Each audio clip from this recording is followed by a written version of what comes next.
1960s, the United States supported the South Vietnamese government, creating tension among the Northerners. The United States responded with a secret war. However, it was no secret to those living through it.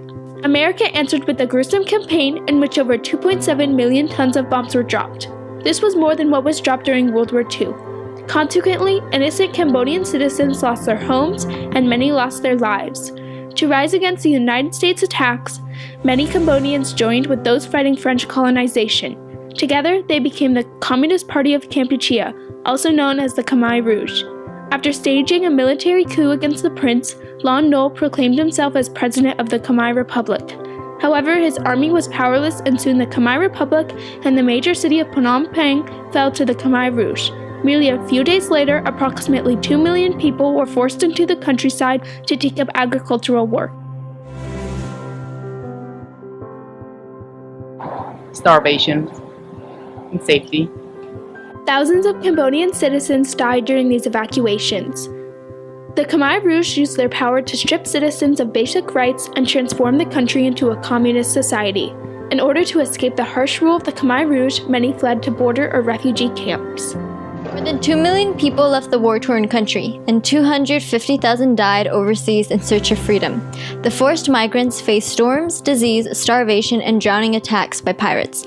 The pirates often forced them into prostitution, slavery, or death.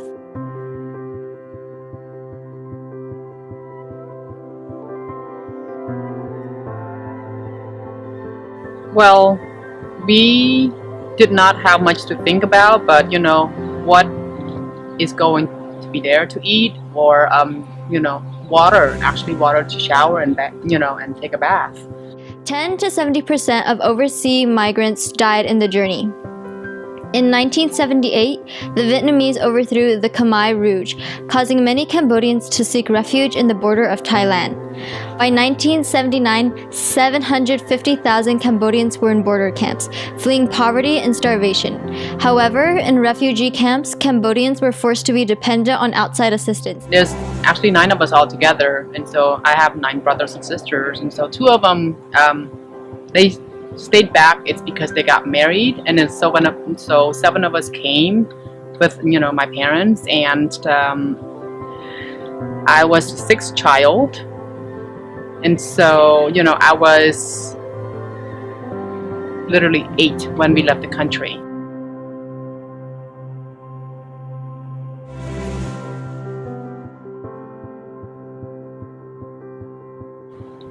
We were in the border camp from 1979, late 1979 to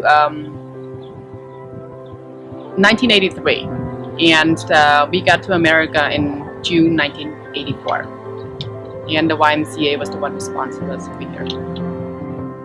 There was an application that you have to submit, and then you just have to wait. You just have to wait to make to see if you're qualified or not, and it's a long process. We lived on 1104 Cherry, and there's like 3 families living in a 2-bedroom apartment with 1 bathroom. So technically there were like, at least 12 of us living in that apartment.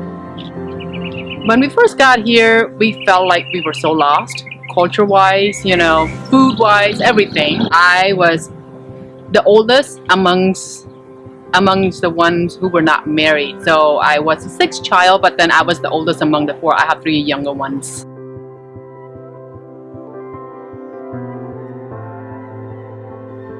And apparently my mom had, there's 4 of us, so I was, so the 6 of us in the family. And so we got some, aid from the government, and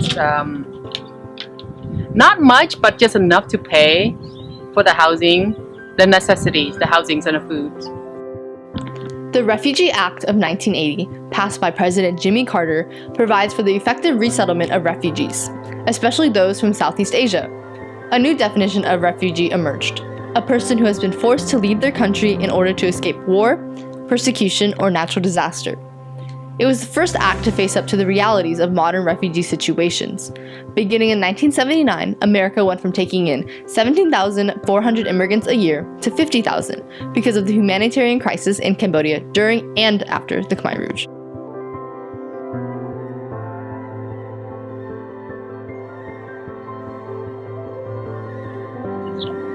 There was a place where they kind of helped you get, not me, but then my older sister to get, job by, helping you with the interview questions and kind of translate it for them. One of them was she was a babysitter, and the other one was working, and she was like do housekeeping in a hotel. For me, it was everything else because I had to help the parents out to earn some living at the same time. I mean, not earn living, but then at least help around the house, making food, cleaning, so that they can have some times, they actually work extra hours just to earn the money. At school, I had to literally work, I guess 5-6 times harder than anybody else. I was a junior. I was in high school, and I was taking this accounting class. I guess I was pretty good at it, and so there was a company who was looking for a data entry person, and my teacher recommended me.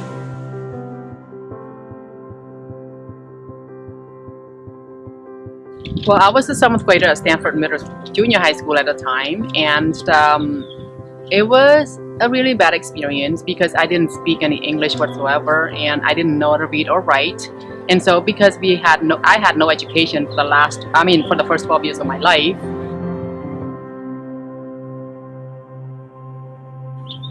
It took me literally at least 3 years, and then in school we actually had like a double block of English where they help us learn the alphabets, writing our name. Well, I started school as a 7th grader, and so I have to say that I wasn't really feeling comfortable until I was like at the end of 9th grade already. Then I can start to speak and communicate it quite a bit. Yes, there's like, I got bullied at, at one point in time where even in the classroom, they did it secretly where, they ball up the paper and they just threw at you and then they just laughed at you. And so it was a horrible experience, but then, I just had to learn how to live with it. There are certain things that I do like about the Cambodian cultures, and there are certain things that I do like about the American culture. There's certain things that I believe that, my culture is still, there's certain things that I still believe that, like sleeping over for my children. I'm sorry. It's just like, I feel like, I guess I'm a little bit overprotective. Cambodian American.